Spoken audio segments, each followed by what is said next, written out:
para a gente não ter mais amizade com as pessoas lá fora e viver só aqui entre nós, todos enclausurados, amosteirados, ostracizados, igrejados, engessados, bonitamente salvos, bem assim, bem fechados em nós, porque a amizade com as pessoas lá fora pode nos corromper. Eu não vejo a Bíblia assim, nem Paulo vê assim, e nem Jesus vê assim.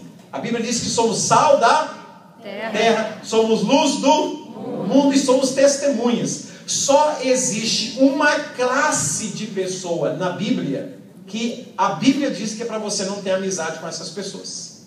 Paulo diz isso, que se você quer se isolar dos pecadores que estão lá fora, a Bíblia diz que o mundo não seria mais o nosso lugar, teríamos que sair do mundo. 2 Coríntios capítulo 5, versículo 10, 11 e 12. Paulo está dizendo que nós precisamos ter relacionamento com as pessoas que estão lá fora. O que nós não podemos ter relacionamento é só com uma classe de pessoa, que é aquele que, se dizendo irmão, for um devasso. Paulo diz, aquele que dizendo-se irmão for um mentiroso, aquele que dizendo-se irmão for um rebelde. Paulo diz, desse você se aparta. Esse você não tenha relacionamento com ele, porque ele finge ser aquilo que ele não é. Mas aqueles lá fora, eles existem porque Deus quer que você seja uma bênção na vida deles. E a amizade de vocês com eles é que vai trazê-los para o reino dos céus. Glória a Deus, aleluia. Deu para entender, queridos? Então essas 3 parábolas nasceram por essa religião não entender que Jesus não veio para gente cheirosinha, arrumadinha, almofadinha, miseravelmente salvas.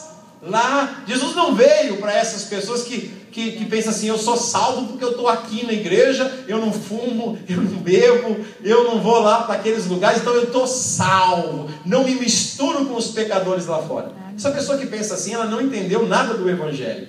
Você foi salvo, você foi liberto, você foi lavado, você foi redimido, para que a partir de agora a sua amizade com o mundo lá fora seja para que a sua luz resplandeça sobre as trevas que estão lá fora.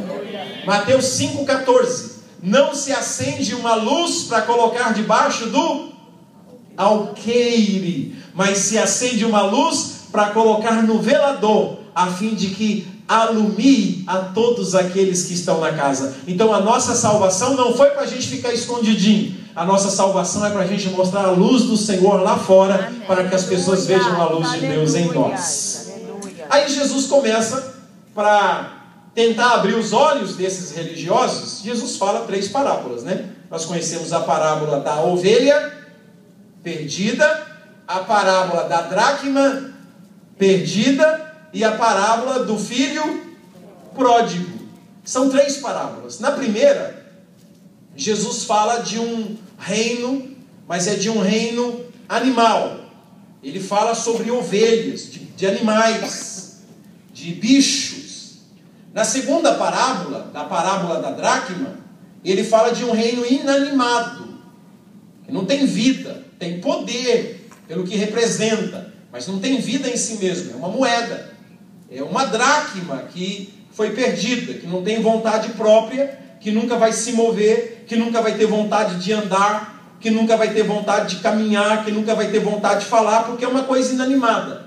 Depende de outros para colocar aonde deve estar, depende de outros para tomar posse, para usar como deve ser usado.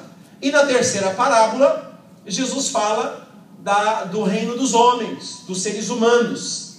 Primeira parábola, uma ovelha, que fala de animais. Segunda parábola, de bens, de dinheiro, de uma moeda. E a terceira parábola, de pessoas. Era um pai que tinha 2 filhos e um desses filhos resolve ir embora. A primeira parábola, ele diz que o pastor tinha quantas ovelhas? Tinha 100 ovelhas. E esse pastor perdeu quantas ovelhas? Uma ovelha. Qual que é a porcentagem? Se você tem 100 e perde uma ovelha, quanto por cento você perdeu? 1%. Você perdeu 1%. Na segunda parábola, fala que essa mulher tinha 10 moedas, 10 dracmas. Nós sabemos que isso aí dentro da cultura judaica, uma mulher, quando estava para dar a sua filha em casamento, ela pendurava um colar de 10 dracmas no seu pescoço, e no dia do casamento, então ela passaria esse colar para o pescoço da sua filha, e tinha que ter essas 10 dracmas, era uma cultura naquela época, era um investimento na vida da filha, e ela perde uma dessas dracmas. A pessoa faltar uma dracma no colar, sabendo que o casamento da filha está chegando, então ela tem 10, dessas 10, ela perde quantas dracmas? Uma dracma. Qual que é a porcentagem? 10%. 10%. De 100 perde 1%. De 10 perde uma, 10%. Agora, na terceira parábola, fala de 2 filhos. E um desses filhos se perde. Qual que é a porcentagem da perda? 50%. Queridos, nós sofremos quando nós perdemos bens materiais. Nós sofremos quando nós perdemos animais de estimação, ou quando nós perdemos investimento, quando nós perdemos coisas, pessoas que têm seus bens, pessoas que têm seus animais, a gente pode dizer de fazendeiros, a gente pode dizer de pessoas que trabalham com ovelhas, de pessoas que trabalham com o reino animal, com cavalos. Tudo isso aqui representa um mundo de ganho, um mundo de posses, um mundo de bens, e a gente sofre muito, isso machuca a gente. Mas você vai perceber que a porcentagem aqui dessas duas coisas, elas não são tão grandes, 1%, 10%. Mas quando a perda está relacionada a seres humanos, a separação de um pai, do filho a quem ele ama, a dor é maior. A separação de uma mãe, de uma filha a quem ela ama, a dor é maior. É como se um pedaço fosse arrancado de você. Se a ovelha se desgarra, você vai atrás, como o pastor foi atrás e encontrou a ovelha desgarrada, como a gente pode ver naquele quadro. Quando uma dracma é perdida, você pode trabalhar, você tem saúde, você pode correr atrás e ir ao encontro daquela dracma, encontrar aquela dracma, recuperar aquele valor.